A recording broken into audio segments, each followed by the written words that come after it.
देखिए बच्चों, पिछली वीडियो में हमने जो पढ़ाया था वो तुम्हारे लिए मोल कंसेप्ट पढ़ाया था और आशा करता हूँ कि तुमने वो सारे सूत्र फेयर कर लिए होंगे और याद भी कर लिए होंगे। ठीक है। और देखो, मोल जो है एक बहुत इम्पोर्टेंट टॉपिक है, ध्यान रखना। केमिस्ट्री जब तक चलेगी तब तक मोल चलेगा, इस बात को ध्यान रख लेना। और मोल के वो तीनों फॉर्मूले हमेशा दिमाग में रखना, क्योंकि अगर कहीं पे भी मोल शब्द आएगा तो उन तीनों में से कोई ना कोई एक सूत्र जरूर फिट होगा। ठीक है क्या नहीं? तो मोल बहुत इम्पोर्टेंट है और उसके वो तीन सूत्र और भी इम्पोर्टेंट है। चलिए, तो उन्हें अच्छी तरह से याद कर लेना। अब आगे टॉपिक को आगे बढ़ाते हुए अपन नया स्टार्ट करते हैं, प्रतिशत संगठन। ठीक है। प्रतिशत संगठन का सूत्र होता है तत्व का द्रव्यमान बटे यौगिक का द्रव्यमान इंटू 100। परसेंटेज निकालते हैं जैसे अपन है, वही है। मतलब किसी यौगिक में किसी तत्व का परसेंटेज क्या कहलाता है? उसका प्रतिशत संगठन। ठीक है। देखो, जैसे एक उदाहरण लेके देखते हैं अपन, H2O का मैंने एग्जांपल लिया और इस H2O में क्या है तुम्हारा हाइड्रोजन। पहले तो इसका टोटल अणुभार काउंट कर लेते हैं। यौगिक का द्रव्यमान, यौगिक का अणुभार, ठीक है, कितना हो जाएगा? दो तो इसमें क्या है, H है, और एक क्या है इसमें, ऑक्सीजन। दो हाइड्रोजन का यानी कि 2 इंटू 1 और एक ऑक्सीजन का यानी कि 16, तो टोटल 2 + 16 और इक्वल टू 18। ठीक है। तो ये 18 आ गया टोटल।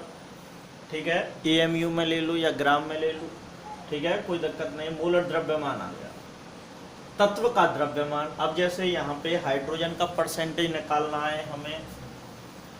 हाइड्रोजन का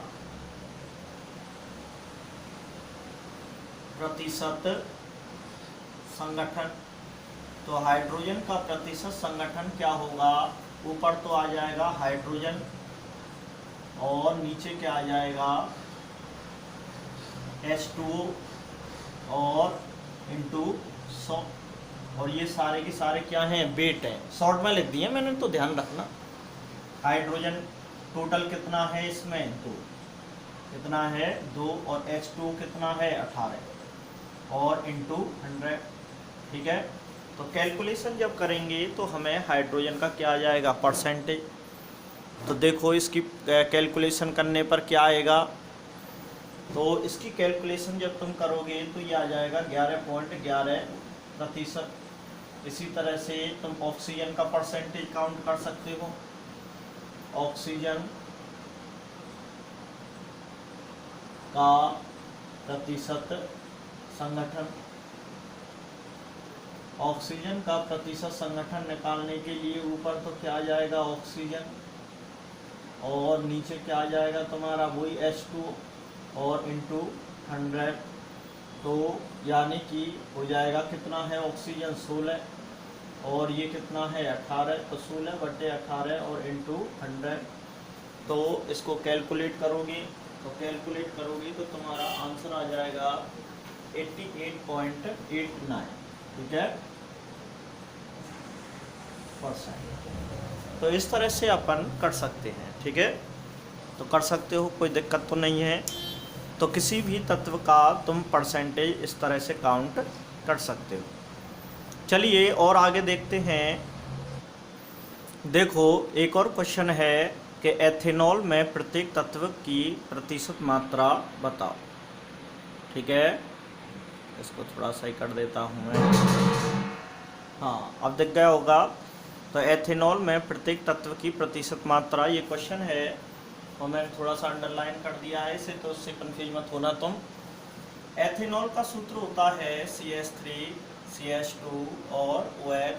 ठीक है, तुम सोच रहे होंगे कि हमें कैसे पता पड़ेगा साहब एथेनॉल का सूत्र कैसा होता है क्या नहीं? ऑर्गेनिक केमिस्ट्री जब चालू होगी तो सारे पद सूत्रों को लिखा देंगे तुम्हें।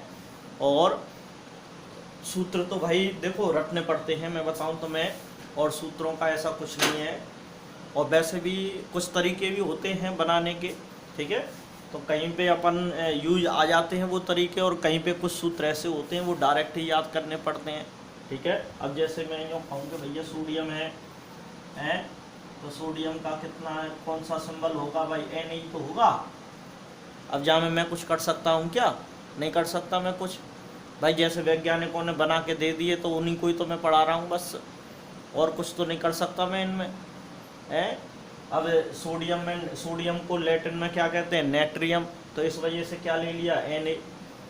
अब Na लिया, Na क्यों लिया, T और ले लेते या NaT और ज़्यादा बढ़िया लगता, अब क्यों नहीं लिया। अब इसका क्या जवाब है, ठीक है। तो मतलब जो सूत्र बना दिए हैं वही हैं बस, अपन कुछ नहीं कर सकते उनमें, ठीक है कि नहीं। केमिस्ट्री में ज़्यादातर होता है तो होता है। अब इसमें देखो, तो चलो हमारा मेन मुद्दा ये नहीं था, तो ये क्या न्यूमेरिकल सॉल्व करना है कि एथेनॉल में प्रत्येक तत्व की प्रतिशत मात्रा बताओ। तो पहले तो अपन इसमें देखो इसका अणुभार काउंट कर लें भाई, अणुभार कैलकुलेट करेंगे। इसमें दो तो क्या है, इसमें कार्बन है और प्लस में हाइड्रोजन, देखो 3 और 3 कितने हो गए, 6H हो गए, और प्लस एक क्या है इसमें ऑक्सीजन, तो 2 कार्बन, यानी कि कार्बन का कितना हो गया भैया 12, और हाइड्रोजन का 1 हो गया, और प्लस ऑक्सीजन का कितना हो गया तुम्हारा 16, ठीक है। तो 12 दूना 24 और प्लस 6, और ये कितना हो गया 16, और 6 और 4 10 और 6 16, हासिल लगी 1 2 और 2 4 46 हो गया, 46 हो गया क्या नहीं, तो 46 आ जाएगा भाई है। अब हमें ये तो पता पड़ गया। अब ये प्रत्येक तत्व का प्रतिशत मात्रा पूछ रहा है, तो अपन पहले कार्बन की परसेंटेज ज्ञात कर लेते हैं।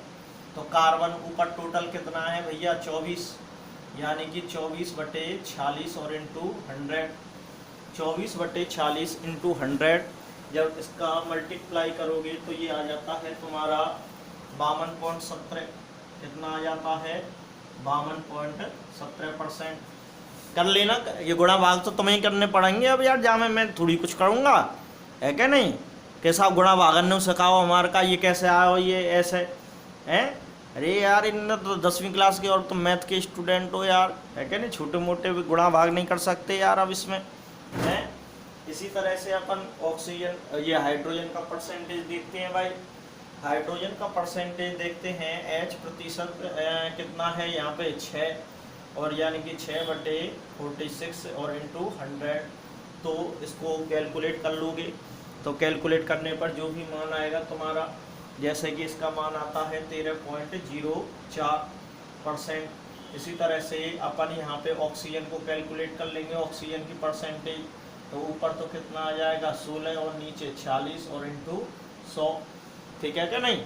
तो जब इनको कैलकुलेट करोगे तो तुम्हारा आंसर आना चाहिए कितना 34.78, ठीक है क्या नहीं। तो 34.78%, इस तरह से ये परसेंटेज आ जाती हैं, ठीक है। तो कर लोगे, कोई दिक्कत नहीं है। कोई भी तुम्हारे लिए सूत्र दे दे और उसमें प्रत्येक सूत्र का तुम परसेंटेज निकाल सकते हो, और उसी को ही अपन क्या कहते हैं, प्रतिशत संगठन, ठीक है क्या नहीं। अब इसमें देखते हैं, देखो अगला टॉपिक स्टार्ट करते हैं, मूलानुपाती सूत्र और अणुसूत्र या आणविक सूत्र। मूलानुपाती सूत्र किसे कहते हैं भाई, मूलानुपाती सूत्र कहते हैं कि कोई भी अगर तुम्हारे लिए सूत्र दे दिया जाए और उसका सरल अनुपात में कोई सूत्र निकाला जाए तो उसे अपन क्या कहते हैं, मूलानुपाती सूत्र। और अणुसूत्र, अणुसूत्र तो अणुसूत्रीय जो रियल है वही है क्या नहीं। मतलब अणुसूत्र में तो सही संख्या को प्रदर्शित किया जाता है परमाणुओं की, है क्या नहीं, या तत्वों की, लेकिन जो मूलानुपाती सूत्र होता है उसमें सरल अनुपात में प्रदर्शित करते हैं।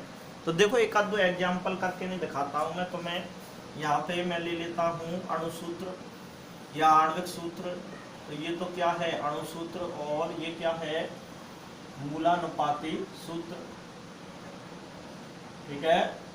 अब देखो जैसे मैं यहाँ पे अणुसूत्र लिख रहा हूँ तुम्हारे लिए, बेंजीन यानी कि C6H6, ये अणुसूत्र है।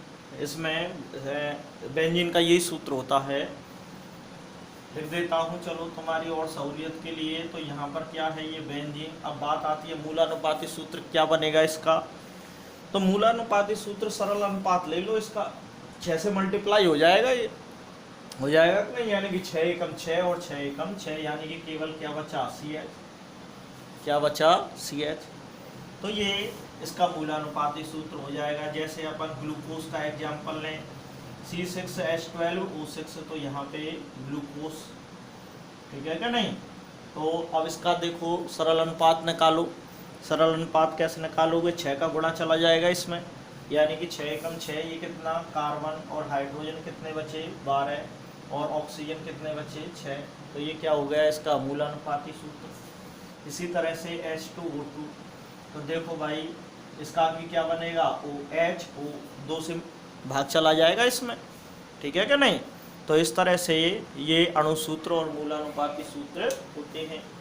तो कर लोगे भाई, कोई दिक्कत नहीं है, ठीक है। तो अणुसूत्र और मूलानुपाती सूत्र इस तरह से अपन निकाल लेते हैं।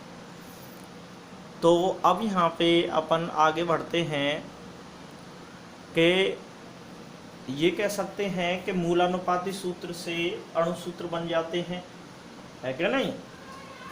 देखो जैसे मूलानुपाती सूत्र यहाँ पे अपना CH था, और CH में यदि हम 6 से मल्टीप्लाई कर दें तो C6H6 हो जाएगा कि नहीं। इसी तरह से CH2O है, इसमें हम 6 से मल्टीप्लाई कर दें तो ये वाला सूत्र निकल आ जाएगा। HO है तो 2 से मल्टीप्लाई कर देंगे तो H2O2 आ जाएगा कि नहीं। तो मतलब अपन यूँ कह सकते हैं कि मूलानुपाती सूत्र से ही क्या निकलते हैं, अणुसूत्र। तो अपन इसको इस तरह से भी लिख सकते हैं कि अणुसूत्र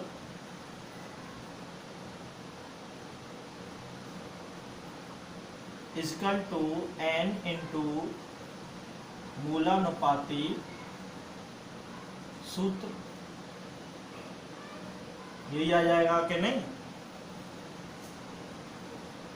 अणुसूत्र इक्वल टू N इंटू मूलानुपाती सूत्र। तो यहाँ पे N इंटू मूलानुपाती सूत्र लिख लोगे कि नहीं, ये होता है तुम्हारा। अब यहाँ पे n की वैल्यू तुम्हें पता होनी चाहिए, या तो वो क्वेश्चन में लिख के दे और या फिर तुम्हें n की वैल्यू पता हो। तो n की वैल्यू अगर क्वेश्चन में दे रखी है तो ठीक है, और नहीं दे रखी है तो n बराबर भी क्या होगा, यौगिक का भार, यौगिक का भार और बटे मूलानुपाती सूत्र भार, मूलानुपाती सूत्र भार, ठीक है। तो n निकालने का एक तरीका ये है कि यौगिक का भार और अपॉन मूलानुपाती सूत्र भार। तो इस तरह से अपन n की वैल्यू भी निकाल सकते हैं, और फिर n का मल्टीप्लाई कर देंगे मूलानुपाती सूत्र में, और फिर निकल आएगा तुम्हारा अणुसूत्र। अब तुम कह रहे होंगे कि अरे यार गुरुजी यार क्या है n की वैल्यू और ये सारी चीज़ क्या है, तुम पता ही नहीं चल रहा है, ठीक है क्या नहीं। तो इसमें पता चलने की कोई बात नहीं है। इसमें क्या है कि तुम्हें न्यूमेरिकल देगा वो, और उस न्यूमेरिकल में कुछ परसेंटेज देगा, और परसेंटेज की सहायता से तुम्हें मूलानुपाती सूत्र निकालना पड़ेगा। और मूलानुपाती सूत्र जैसे ही निकालोगे तो फिर तुम्हें n की वैल्यू निकालनी पड़ेगी, और फिर n की वैल्यू से तुम क्या निकालोगे, अणुसूत्र, ठीक है। तो देखो एक न्यूमेरिकल करके दिखाता हूँ मैं तुम्हें इस पे आधारित। देखो ये एक क्वेश्चन है कि एक यौगिक में हाइड्रोजन, ये तुम्हारी बुक का ही उदाहरण लिया है मैंने। एक यौगिक में हाइड्रोजन व ऑक्सीजन की परसेंटेज 11.11% एवं 88.89% है। तो यौगिक का अणुसूत्र ज्ञात करो यदि इसका अणुभार कितना है, 18, ठीक है। तो देखो अब हमसे अणुसूत्र पूछ रहा है, ये क्या पूछ रहा है, अणुसूत्र। तो सबसे पहले अपन कार्बन और हाइड्रोजन, तो अणुसूत्र निकालने के लिए हमें पहले किस पे जाना पड़ेगा, मूलानुपाती सूत्र पे। मूलानुपाती सूत्र ज्ञात करेंगे, और मूलानुपाती सूत्र ज्ञात करके नहीं फिर अणुसूत्र ज्ञात करेंगे। अब देखो ये वाला न्यूमेरिकल किस तरह से होगा तुम्हारा। जैसे हमने यहाँ पे लिया कार्बन और कार्बन की कह रहा है क्या? नहीं नहीं, हाइड्रोजन की कह रहा है। एक तो हाइड्रोजन है और एक क्या है? ऑक्सीजन। इनकी परसेंटेज कितनी दी गई है? 11.11 और इसकी दे रखी है 88.89। ठीक है, तो इस तरह से ये इनकी परसेंटेज दी गई है। पहले तुम क्या करो कि इसमें किसका भाग लगाओ? इनके तत्वों के अणुभार का। किसका भाग लगाओ? दोनों में तत्वों के अणुभार का। तो देखो हाइड्रोजन का 1 होता है, तो मैं क्या कर देता हूँ 11.11/1, और ऑक्सीजन का कितना होता है 88.89 बटे ऑक्सीजन का कितना 16। तो इसका तो भाई कितना ही आ जाएगा तुम्हारा 11.11 ही आएगा। लेकिन इसकी बात करें तो इसकी वैल्यू कितनी आने वाली है तुम्हारी? इसकी आ जाएगी तुम्हारी देखो 16 से मल्टीप्लाई करेंगे तो देखो 16 से हम डिवाइड करेंगे तो 16 पंजे 80, यानी कि ये आएगा 5.55 के लगभग। ठीक है, तो इस तरह से आ जाएगा। तो दोनों में से कौन सी छोटी संख्या आई? 5.55।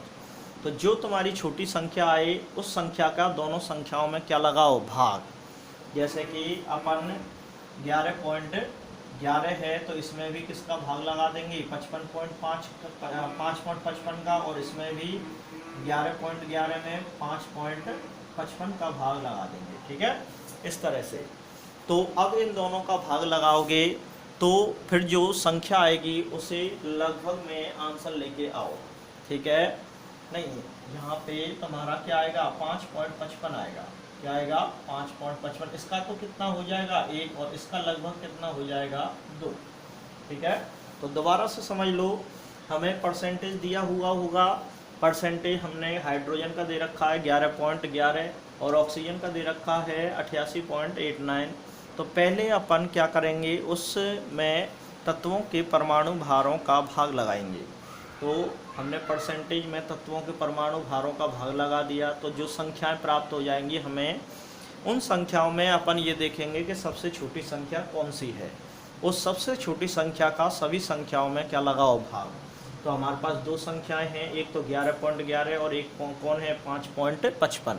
तो इनमें से छोटी कौन सी है? 5.55 है। तो 5.55 का इसमें भी भाग लगाओ और इसमें भी भाग लगाओ। तो 5.55 का इसमें भाग लगाया और इसमें भाग लगाया, तो इसका लगभग मान आएगा 2 और इसका मान तो 1 के बराबर होगा। ठीक है कि नहीं? तो पूर्णांक राशियां प्राप्त हो जाएंगी और इन्हीं की सहायता से अपन क्या ज्ञात कर लेंगे? मूलानुपाती सूत्र। तो मूलानुपाती सूत्र कितना हो जाएगा हमारा? मूलानुपाती सूत्र ये निकल के आएगा। मूलानुपाती सूत्र यानी कि हाइड्रोजन और ऑक्सीजन, हाइड्रोजन कितना है? 2 और ऑक्सीजन कितना है? 1। तो मूलानुपाती सूत्र जो आएगा तुम्हारा निकल के नहीं H2O। कितना आ गया? H2O आ गया। तो ये मूलानुपाती सूत्र आया। अब H2O आ गया मूलानुपाती सूत्र, लेकिन अभी भी हमारा क्वेश्चन सॉल्व नहीं हुआ है।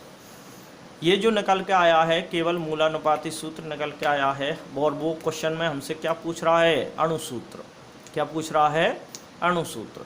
तो अणुसूत्र निकालने के लिए n की वैल्यू पता होनी चाहिए, और n बराबर क्या होता है? यौगिक का भार बटे मूलानुपाती सूत्र भार। तो पहले मूलानुपाती सूत्र भार ज्ञात कर लूँ क्योंकि इसकी जरूरत पड़ेगी मुझे। तो मूलानुपाती सूत्र भार, मूलानुपाती सूत्र भार कैलकुलेट करेंगे तो हाइड्रोजन का कितना होता है? 2H है तो 2, और ऑक्सीजन का कितना हो गया? 16 यानी कि 18। अब यहाँ पे मूलानुपाती सूत्र भार आ गया तो n की वैल्यू निकाल लेंगे। n बराबर यौगिक का भार, अणुभार जो भी दे रखा है। ठीक है, तुम्हारे लिए क्वेश्चन में देगा इसको। ठीक है, हमें इसकी पता नहीं होती है, इसे वो क्वेश्चन में देगा दिया हुआ भार है क्या नहीं? यौगिक का भार। अब अणुभार दे चाहे वो यौगिक का कोई भी भार दे, वही लेके चलना है हमें। ठीक है, और वैसे भी अणुभार ही होता है ये होने को तो, और बटे मूलानुपाती सूत्र भार। तो मूलानुपाती सूत्र भार, ठीक है, तो n बराबर कितना हो जाएगा? यौगिक का भार कितना दे रखा है हमारे लिए? 18 और मूलानुपाती सूत्र भार कितना आया है 18, तो n की वैल्यू कितनी आ जाएगी 1। तो यहाँ पर n की वैल्यू 1 आ गई। तो अब अपन अणुसूत्र याद कर सकते हैं। अणुसूत्र बराबर n इंटू मूलानुपाती सूत्र। तो n इंटू मूलानुपाती सूत्र यानी कि n की वैल्यू 1 और अणुसूत्र कितना है H2। तो मूलानुपाती और यहाँ पे अणुसूत्र कितना आ जाएगा, 1 से कुछ फर्क पड़ेगा क्या, नहीं। तो अणुसूत्र भी क्या निकल के आया तुम्हारा H2। ठीक है, तो H2O है अणुसूत्र। तो इस तरह से अपन अणुसूत्र और मूलानुपाती सूत्र कैलकुलेट कर सकते हैं। ठीक है, देखो इसी पे आधारित एक न्यूमेरिकल है, उसे तुम घर पे करके देखना, तुम्हारी बुक का ही है। ठीक है, क्वेश्चन नंबर है तुम्हारा 1.3। इस क्वेश्चन को करके देखना, सेम इसी बेस पर है, केवल उसमें आयरन और ऑक्सीजन दे रखे हैं तुम्हारे लिए। और आयरन का 56 होता है परमाणु भार, Fe का कितना लेना 56, और ऑक्सीजन का तुम जानते ही हो। बाकी प्रोसीजर यही है। तो तुम्हें आयरन ऑक्साइड का सूत्र कैलकुलेट करना पड़ेगा। ठीक है, तो कर लेना, नहीं आएगा तो फिर मुझसे पूछ लेना, मैं सॉल्व करवा दूंगा फिर यहाँ पे। तो ठीक है, आज के लिए इतना ही काफ़ी है।